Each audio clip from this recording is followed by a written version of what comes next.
తెలిసిందా? అంటే ఉండిపోవాల్సిందే, వెళ్ళి సరిగ్గా. ఒకవేళ వాడు ఇంకా ప్రయాణం అయ్యాడనుకోండి, తప్పకుండా వాడికి ఎక్స్ట్రా జాబ్. ఇప్పుడు వాడికి మళ్ళా వెళ్ళడానికి ప్రయాణం పెట్టుకున్నాడు అనుకోండి, ఇప్పుడు ఎక్స్ట్రా జాబ్తో ముందు కూడా నీళ్ళు కూడా ఉండవు అక్కడ, చూసుకోండి. పప్పులో నీళ్ళు కూడా అయిపోతాయి. పరీక్ష ఇటువంటివన్నీ ఎంతమంది చూడగా ఎవరికెవరి ప్రేమ? భగవంతుడికి మన మీద ఉన్నంత ప్రేమ ఈ మానవుల్లో కానీ ఉన్న విషయాలలో కానీ అసలు ఏమిటి? ఈ ప్రపంచంలో ఏదైనా మన గురించి ఎంత ఆలోచిస్తుందా? మన ధరింపజేయడం కోసము ఆ మహానుభావులకి ఎందుకు దయ అనుకుంటా? దాని ఏ ప్రేమ అంటారు? అంటే ఇప్పుడు ఎవరనేది మనం గుర్తించడంలా. తెలిసిన బాధ వాడిది, తెలియని బాధ ఎవరిది? మనది. గురుదేవుడిది తెలిసిన బాధ, తెలియని బాధ ఎవరిది? మనది, మానవుడిది, జీవుడు. అందుకని ఎక్కడున్నది అసలు? ఎక్కడ లేదా భగవత్ స్వరూపం అనేటువంటిది? మరి ఇటువంటి నిజమైనటువంటి సహజమైనటువంటి నీ యొక్క నీటికి త్రోవ చూపించి నీ స్థితి ఏంటో నేను గుర్తింపు చేసేది గురుదేవుడు కాకపోతే ఇంకెవరు?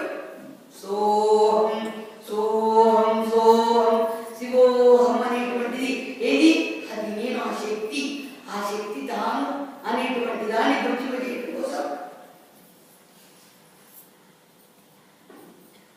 హంస సోహం హంస సోహం హంస సోహం సోహమే సోహం సోహం సోహం హంస సోహం. హంస ఎట్లాగైతే పాలను నీళ్ళను కలిపి పెడితే పాలని మాత్రమే తీసుకుని నీళ్ళని ఎలా విడిచిపెడుతుందో శక్తి ఎక్కడుంది? ఆ హంస అనేటువంటి దానికి ముక్కులో పెట్టాడు భగవంతుడు. ఆ ముక్కులో పెట్టి ఏది పాలను తీసుకునేట్టు నీళ్ళలో పెట్టేట్టు పెట్టాడు.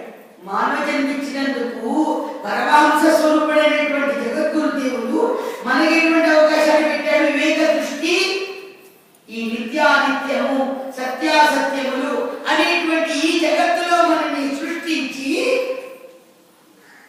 నీ బుద్ధికి అందించడమని, ఇది సత్యము, ఇది అసత్యము, ఇది నిత్యము, అనిత్యము అనేటువంటి దృష్టి నువ్వు ఒక్కసారి విచారణ చేస్తే నీకు తెలుస్తుంది. వివేక దృష్టి కలిగి ఉండాలి. ఇంకా అక్కడ నీటిని విడిచిపెడుతుంది. ఏది? ఆ హంస అనేటువంటిది పాలని గ్రహిస్తుంది. కానీ మార్పులు ఏం చేస్తారు? ఏంటి? నిత్యాన్ని గుర్తిస్తారు, అనిత్యంలో ఉన్న నిత్యాన్ని చూపిస్తారు. ఇప్పుడు నిత్యం ఏంటి? తత్వం అనేటువంటిది. తత్వం అనేది ఎప్పుడు కూడా మనం వింటూ ఉండి మనం ఆచరించాలంటే ఇది నిత్యమే, ఇది సత్యమే అని తెలుస్తుంది. ఇప్పుడు అసత్యము అనిత్యమేది? నువ్వు జగత్తులో ఉన్నావు కదా, జగత్తులో క్రియారూపంలో నువ్వు అనిత్యమనే ప్రపంచంలో సంచరిస్తూ ఉంటావు. కానీ ఇందులో నువ్వెప్పుడు విచారణ కలిగి ఉండాలి. ఏది? అనిత్యంలో ఉన్న అనిత్యంలో నిత్యం ఉన్నది, అసత్యంలో ఉన్న అసత్యంలో సత్యం ఉన్నది. ఏమండి? జీవుడు చైతన్యంతో లేకపోతే ఎన్నుడి మాత్రం ఏం లాభం? ఎన్నుడి మాత్రం ఏం లాభం అండి? ఏమండి? చనిపోయినటువంటి శవానికి ఆభరణాలు పాపవాడు ముచ్చట పడుతుందట. ఆవిడకి ఎప్పుడు వడ్డాణాలంటే ఇష్టం, బాగా నగలు చేర్చుకుని పట్టు చీరలంటే ఇష్టం. అందుకని చైతన్యం తప్పుకున్న తర్వాత కాసేపు ఒక ఫోటో తీద్దామని ఆవిడికి పట్టు చీర కట్టారు. పట్టు చీర కట్టి నగలన్నీ పెట్టారు. చెక్క ముడి గట్ట వేసి బాగా పూలు కూడా